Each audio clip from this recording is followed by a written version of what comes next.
Hi guys, welcome back to my YouTube channel. So today's video is going to be my pregnancy Q&A. So I'm currently 17 weeks pregnant and I asked a few of my followers on Instagram what questions they have for me. I don't actually have that many, so I think it's going to be quite short and sweet.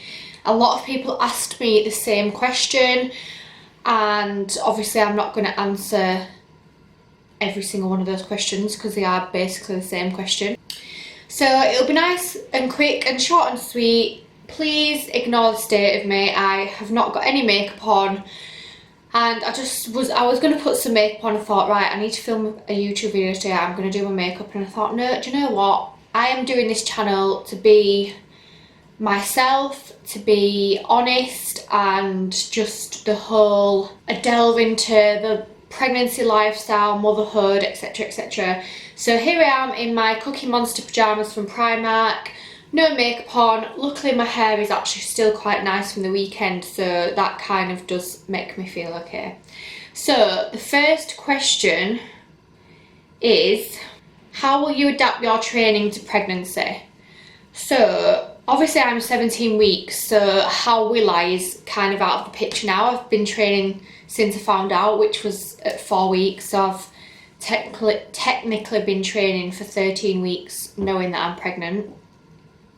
So the main thing you have to think of when being pregnant is that you cannot be reaching things like personal bests and reaching for, you know, weights. So you don't want to be squatting 60 and then thinking, right, I want to try and get to 65, I want to try and get to 70. That is not what we can do when we are pregnant. Obviously we are not reaching for our top weights, our top sets. We're just training to stay healthy and training to stay fit. So I'm technically training the same. I would just say that my level of effort has gone down, and to be fair, it's gone down quite a lot. I'm not gonna lie, I didn't want it to, but I've just gone through the stages of being absolutely knackered. Now that's out the way, I'm now getting quite bad headaches, and I also have my mum and dad's dog who needs walking twice a day, so that's obviously taken a lot of my energy. So the gym is kind of taking a back seat, but they are back in a week, so I'm hoping that I'll be back to 4 training sessions a week and maybe I can put a bit more effort into my sessions. But obviously as you get bigger through your pregnancy, then you just need to adapt what you do. So for example, you're not going to be squatting at 35 weeks with a big heavy bar on your back because you are going to squash your stomach. You're not going to go on a leg press and shove loads of heavy weight on and bring your legs right down. Again, your legs are going to squash your stomach. It's all about adapting. So I'm not huge yet, but as I start to get bigger, obviously I will have to really think about the exercises that I do, and barbell squats will be turned into like goblet squats. Leg press will be completely written out of the plan, and I will just do other things like lunges. Lunges are completely safe. There's no squashing of the belly in a lunge. And things like straight leg deadlifts, upper body exercises, you're pretty much okay doing anything really, as long as you're obviously not lying on your stomach or lying on your back for a very long time. So for example, if you were going to do a bench press, you wouldn't want to be laid on your back for like a good 10 minutes when you're 35 weeks. You might want to do like an incline bench press. But as I get further into my pregnancy, I will be doing a lot more videos on training, so hopefully that will answer your question.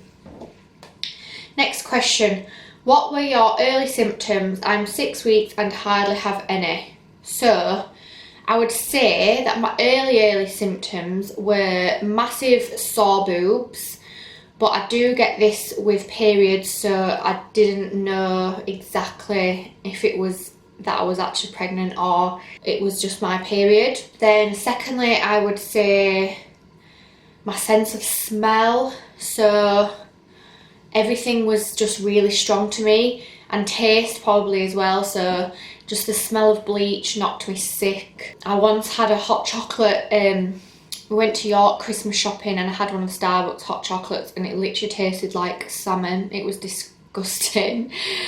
I think it was just an overall like sense of, like my senses definitely had changed. And then thirdly, I was starving all the time. And that was about it. I had no sickness, I had no sort of backache, no nausea, no like extreme body changes. It was just very small things, but because there was quite a lot of them, obviously they all added up, and I did actually think, right, I actually think I could be pregnant. And then as I got further into it and obviously found out that I was pregnant, I would just say that the boobs carried on being sore and big, and everyone commented on them that didn't know I was pregnant. They were like, wow, your boobs are huge. And I just had to lie. And then I would say the hunger, I was absolutely starving all the time. My hunger was actually extreme. I've never ever had anything like it, but luckily I've come out of the other side now, so I'm not eating as much as I was in the first 12 weeks, because honestly I couldn't control myself. I was that hungry, it just wasn't funny. Like, there's no way that I could have not eaten, because I felt physically sick if I didn't eat, because I was that hungry. So next question, can you still do hip thrusts when pregnant?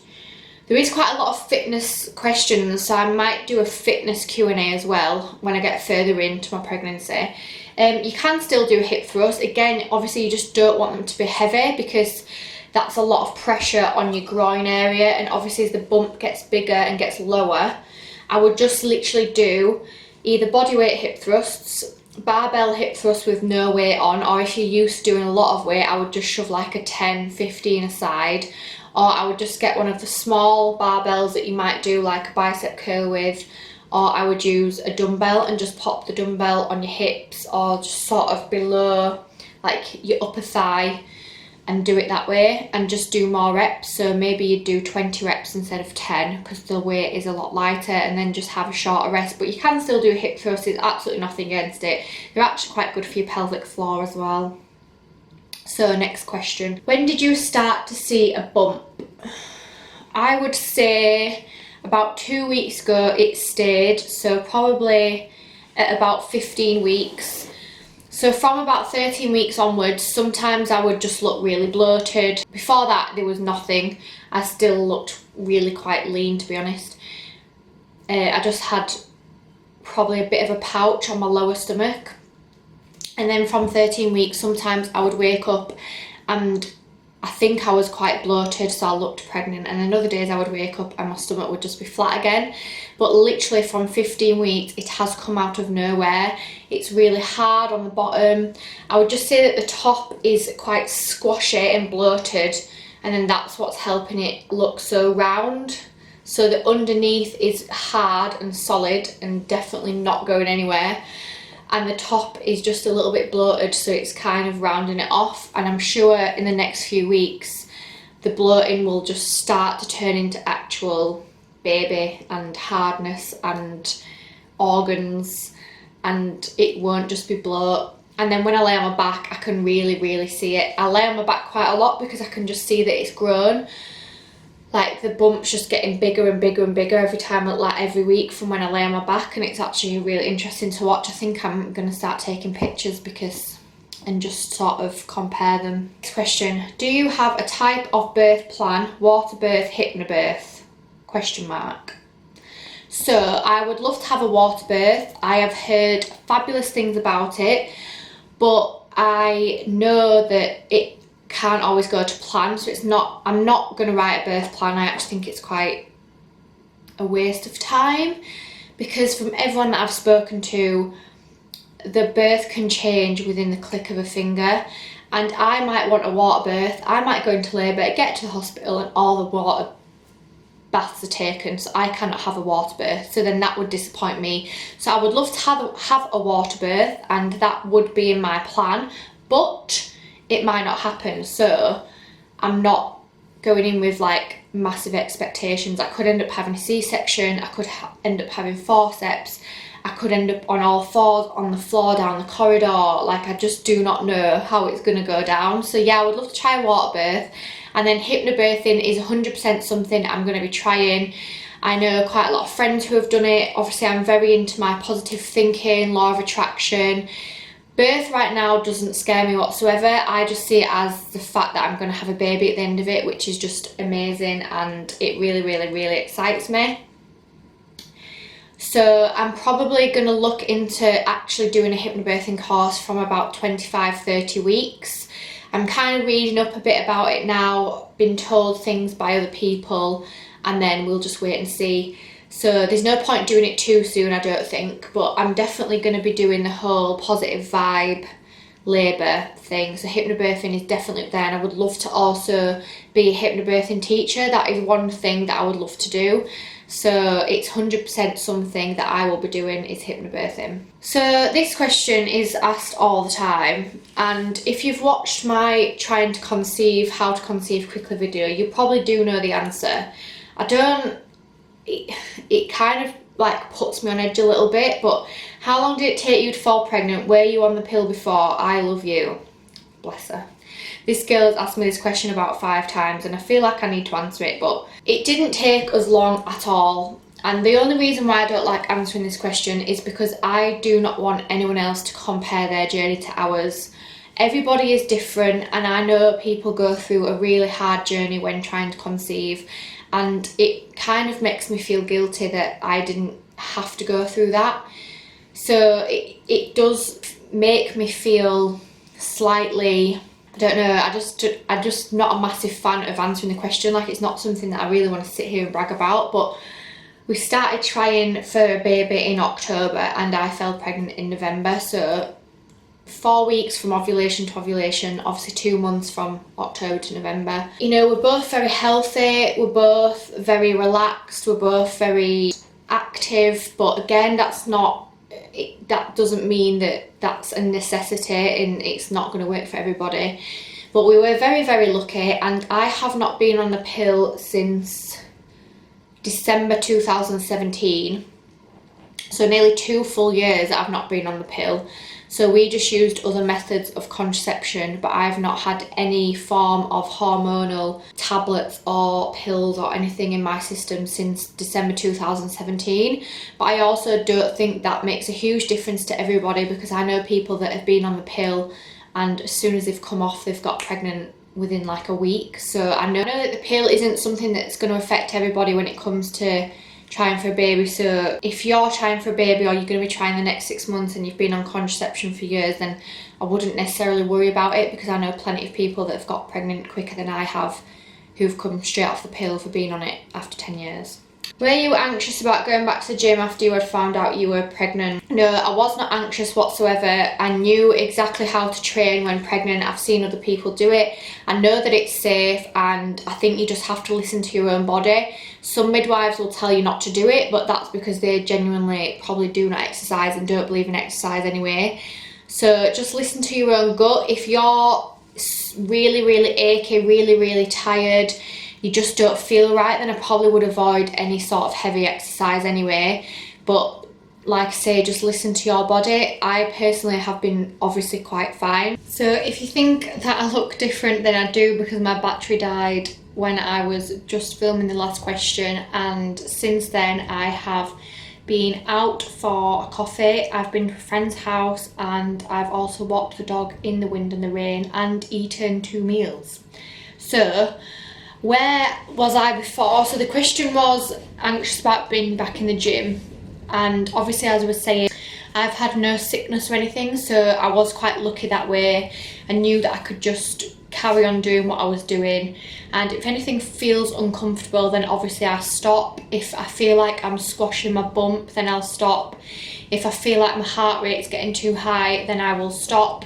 Your heart rate is quite an important one. You don't want it to get too high, because obviously the baby already has quite a high heart rate. So if your heart rate goes too high for you, then obviously that can jeopardise the baby's heart rate. So someone that is obviously very fit and will go running all the time, they can keep doing that when pregnant, because their body is used to that and their heart rate probably won't rise that much from running. Whereas if I was to go out running, I'm not that used to it anymore, and my heart rate would probably go through the roof. So it's just avoiding things like that. But I'm definitely going to do a lot more fitness videos on pregnancy, and I will be filming a lot more workouts on my Instagram. And also I'm going to do a fitness Q&A. So I only have 2 more questions left. So the next one is first trimester, how not to bite your partner's head off with mood swings.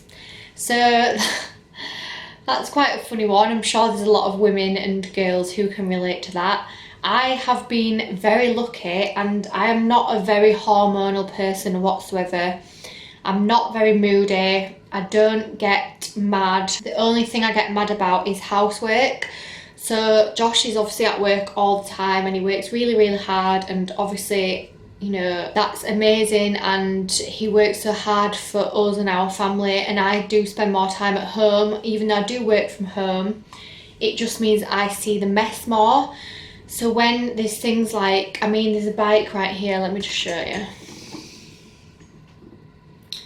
So that bike right there was in my dining room up until yesterday, when we had a massive argument about how there is just crap everywhere in the house, and I think I'm already in nesting mode and everything is just annoying me. I just want everything to be exactly where it is. So that's the only thing that I'm getting mad about in this pregnancy. I think I'm just going into really early nesting and I just want everything to be perfect. But I guess you just kind of know that you're not alone, and probably just taking a few deep breaths, walking away and just telling them how you feel. I think to just, like, a few weeks ago, everything that people were doing was annoying me, and I actually just said to Josh, I went, I'm just getting really agitated around people, and he understood that straight away. So I think if you just tell your partner that he is really annoying you or she is really annoying you, and you just, it's not a personal thing, it's just you and your hormones and how you feel, and even if it was someone else you would probably still feel that way. So I think just be open and honest about your feelings, and you can't go wrong. And take some deep breaths, meditate, breathe in through your nose, out through the mouth. Last question is, did you have nausea? In fact, I've got one more question because someone actually inboxed me instead. I did not have any nausea. Well, I had no sickness whatsoever, but I did get nauseous very early stages, from about 7 to 10 weeks. If I let myself get really hungry, I would feel physically sick if I was hungry. But as soon as I ate, I would feel fine again. So the last question is, I've seen that you can eat prawns and sushi, etc., but I've seen that you are, please fill me in, and uncooked salmon. So firstly, I've not been eating uncooked salmon, I have been eating smoked salmon, and a lot of people think that it's uncooked, but obviously to smoke it, it has to go through a process of being slightly cooked. So smoked salmon is absolutely fine to eat, especially from a supermarket. It's not, you know, it's been cured properly, it's been through all the correct processes. You're not just going to a random fish market in Spain and buying some smoked salmon, you are buying it from the supermarket. So smoked salmon is absolutely fine. Prawns, I didn't even know that was an issue. I never ever got told that you couldn't eat prawns. I wouldn't really even class prawns as shellfish. I would class things like mussels and oysters and things like that as a shellfish. I've been eating prawns like 3 times a week because I've gone off chicken, so fish is obviously one of the next things for me to be eating. And then sushi wise, it's a bit of a mixed review actually. So some things online say that you shouldn't eat sushi, and then some say that fresh sushi from a reputable supermarket or restaurant is absolutely fine. I've only been eating it from a supermarket or from a really nice restaurant, like on Saturday night, you know, you're talking £10 for 6 rolls. I'm going to trust them and assume that they have looked after that sushi well. I've not eaten much raw sushi, it's been mainly cooked sushi like crab and like the tempura. I did have a bit of raw tuna on Saturday night, but the actual sushi and raw fish thing is not harmful to your baby.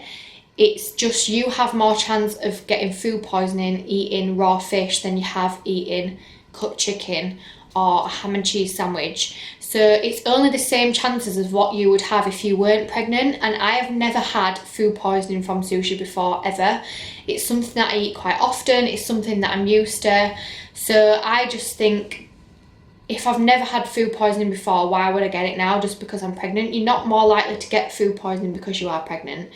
and it's not the same as the red meat things. Obviously you should avoid raw red meat and raw soft cheeses like camembert, goat's cheese and brie because of the Listerine bacteria that's in them, whereas the raw fish does not carry that. So the only reason why they warn you off raw fish is because there's a higher chance of catching food poisoning than eating any other meat. But that's not to say you are going to get food poisoning. If you were to get food poisoning eating that sushi and you weren't pregnant, so say if me and Josh was to eat that sushi and I got food poisoning, then he would also get food poisoning, because we've obviously both eaten some dodgy sushi, but I'm not going to go anywhere to eat dodgy sushi.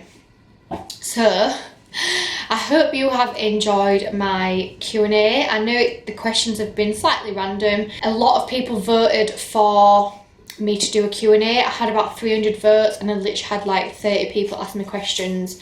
So I think people genuinely do not like to ask me the questions. They just like me to watch the questions answered. Hopefully if I do another one, make sure you get your questions in so it can be a little bit more interesting. But thank you so much for watching my video.